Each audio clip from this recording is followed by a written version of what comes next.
I must ask you a question. Has your pool motor ever gone out on you? This is the video for you.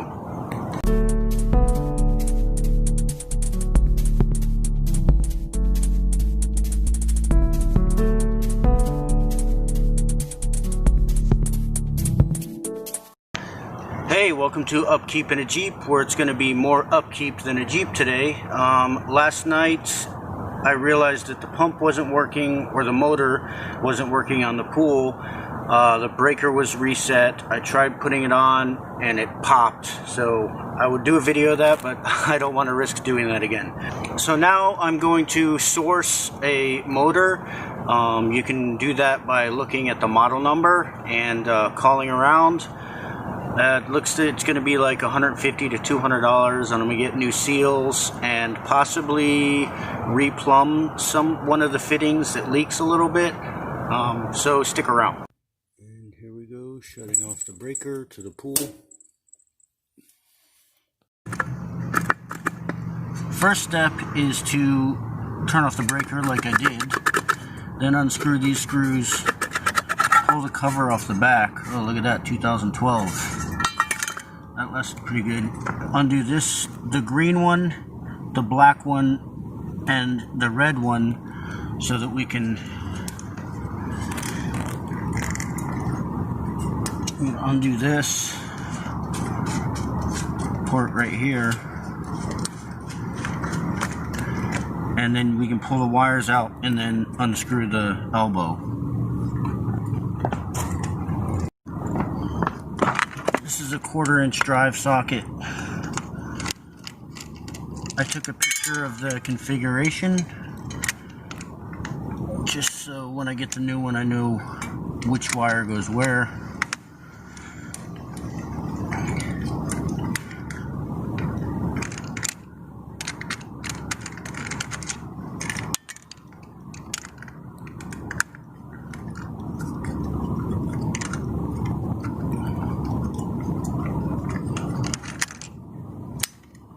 Oh, guess I'll need a new one of those.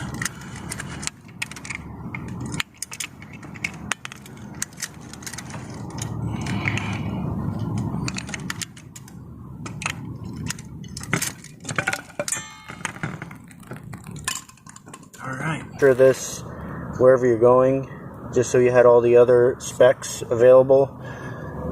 The next up is to unbolt 1, 2, 3, and then 4 on the other side, including the ground.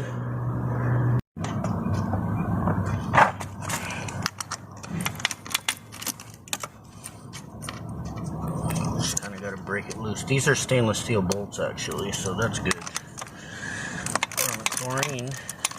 Now, since the motor is sandwiched between the base and the pump, you have to undo this portion. You take a screwdriver and lightly pry it out. Very lightly. It should come off with some ease. I'm going to let some water out too, actually.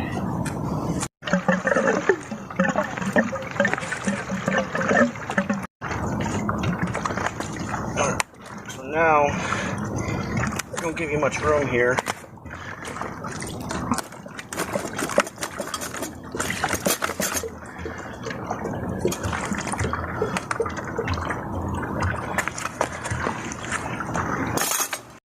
I thought I was going to be able to get it out without the base, but now I gotta chip away all this rust and try to get the base out first. Alright, I ran into a little snag there. The pipe is way too close to where the pump is, but nothing a Sawzall can't fix, and I actually wanted to replace some of the plumbing anyways, so I'll show you where I'm cutting. You want to leave enough, because the more you cut off, the less chance you have to repair in the future.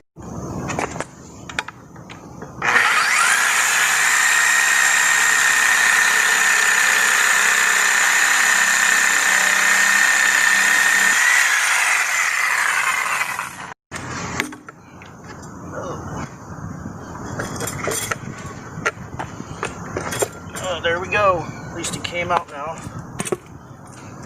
So here's part of the problem. They put no pipe, putty, dope, whatever you call it, on this fitting.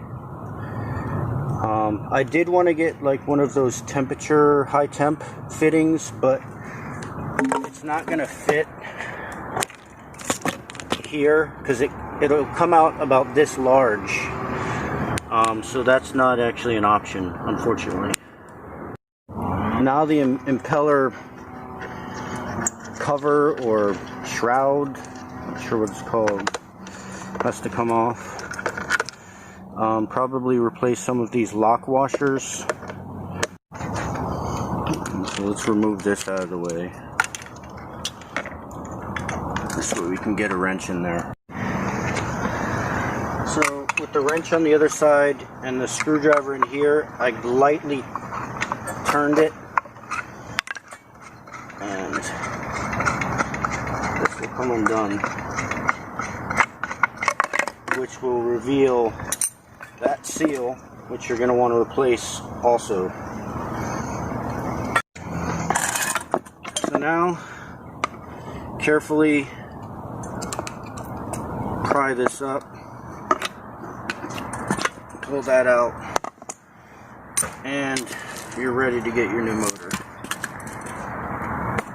Now, that seal, this seal, what else? This seal, and this seal should all be replaced.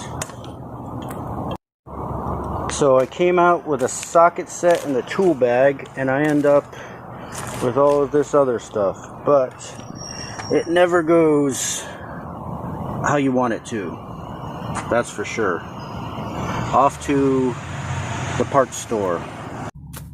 Alright, so I'm back from the store picking up the motor and some parts, and I decided to go with something different.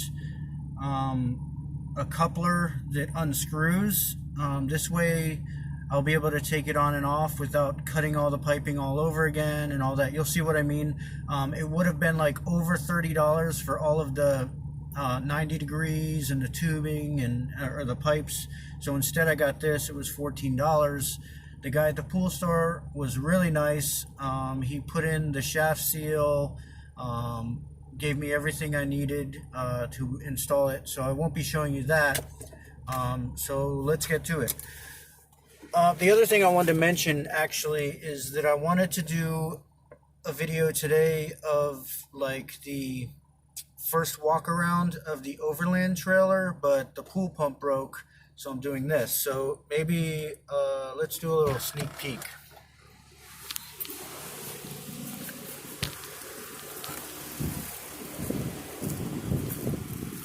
There we go, 33-inch tires. So be sure to stay in tune because that is going to be really awesome. I'm going to remodel the whole inside, fix a few things. It's going to be fun and it's going to look awesome. So, all right, let's get back to the pool pump. All right, so I'm back. I got a new conduit elbow. This one broke. Didn't have the O-ring on it anyways. I've got the O-ring for this side of the pump, and I got the small O-ring for here. And it's a good idea to use this. I'm not going to put this on camera because this is going to be kind of messy.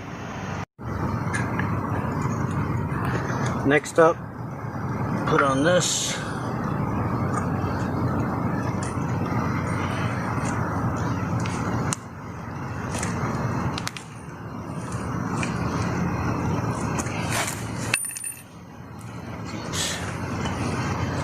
Tight.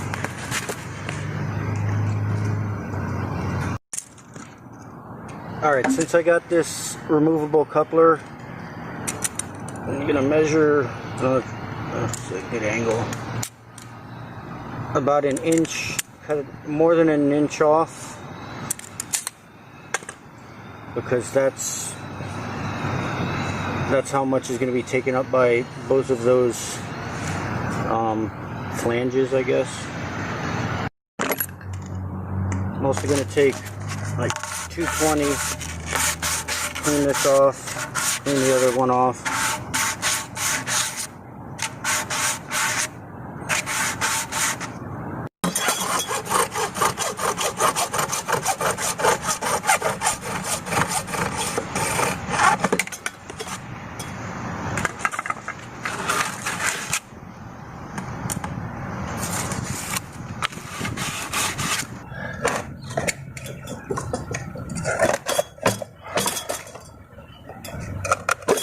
There we go.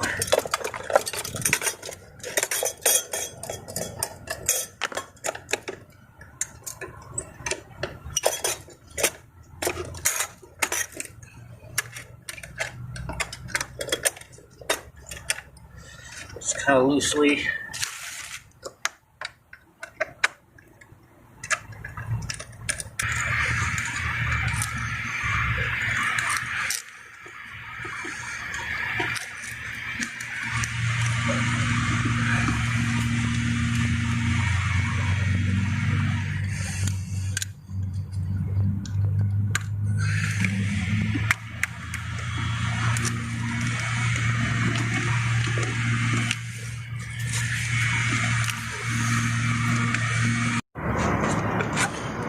Use needle nose.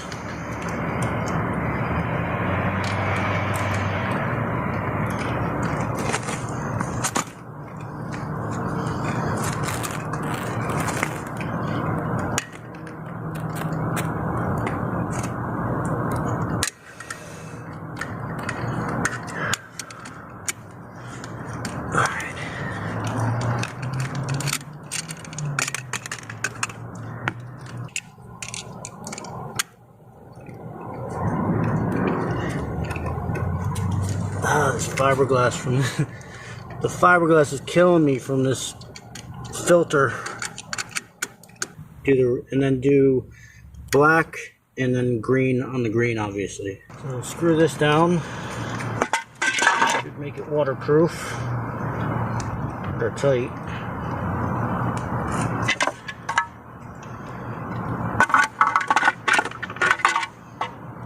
There we go.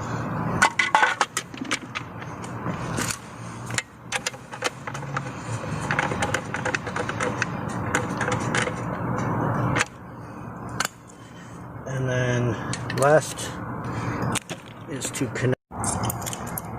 Now for the bottom screws, bolts. They go through the base.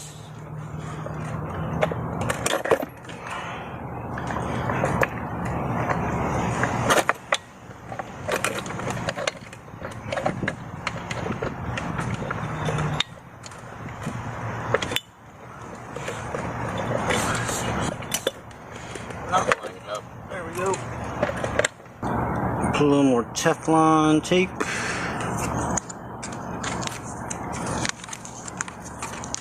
I like doing a bunch up at the top. In the camera.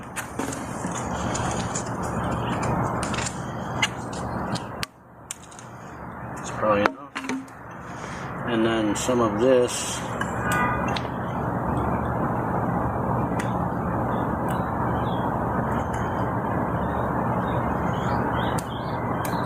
To fill the rest. We'll cross thread it.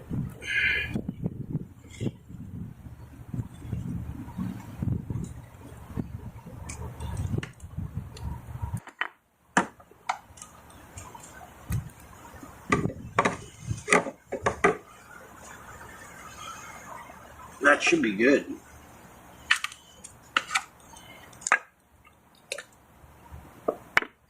So I'm going to clean it with this.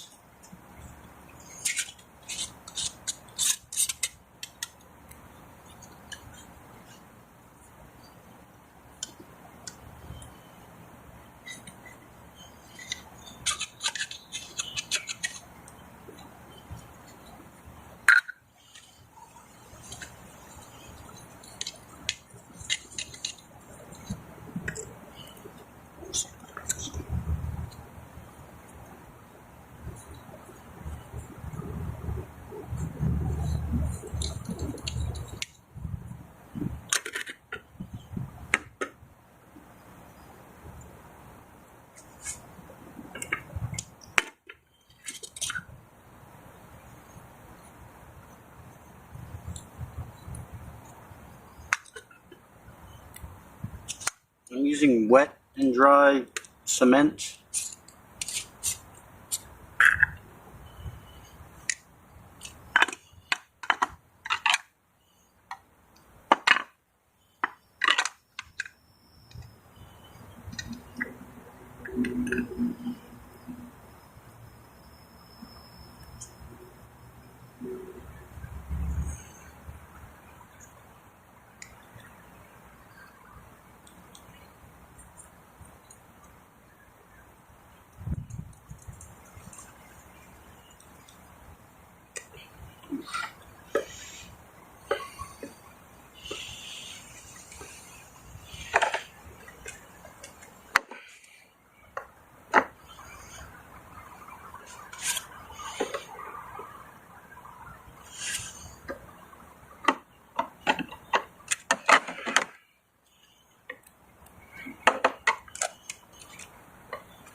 Perfect. Look at that.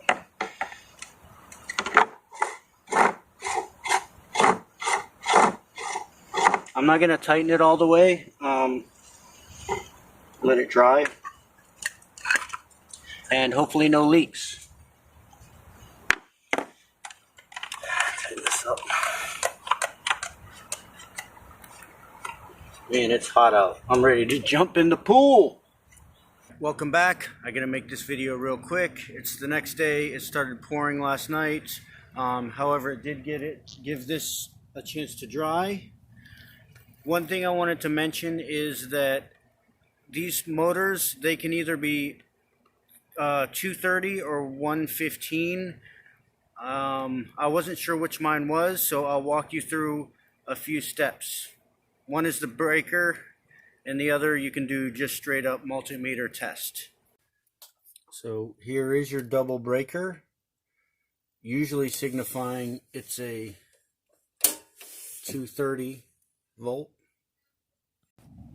And to be absolutely sure you're running 230 right there and right there, and you got like 249 around there. So make sure you fill this up first. Fill the basket up. So now you're going to set your time and put your on-off on. I usually start off with 5 hours. If your timer doesn't work, I actually have another video that shows how to replace that. Figured out what voltage it is. Now you can go ahead and turn it on. And the one thing to mention is in the back of the motor, there's a switch that says either 230 or 115. Make sure it's on the right setting. And this is the moment we've been waiting for.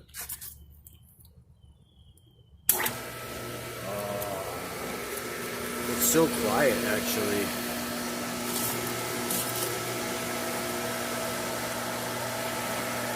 I hand tightened that too. Now I'm not going to be able to tell if there's any leaks right now because it is raining, but I'll check back later.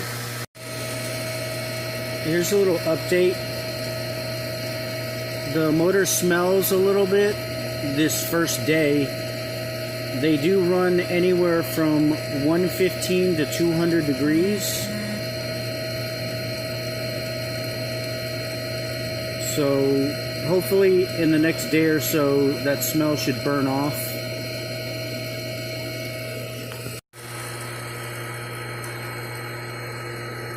show no leaking anywhere after the rain stopped.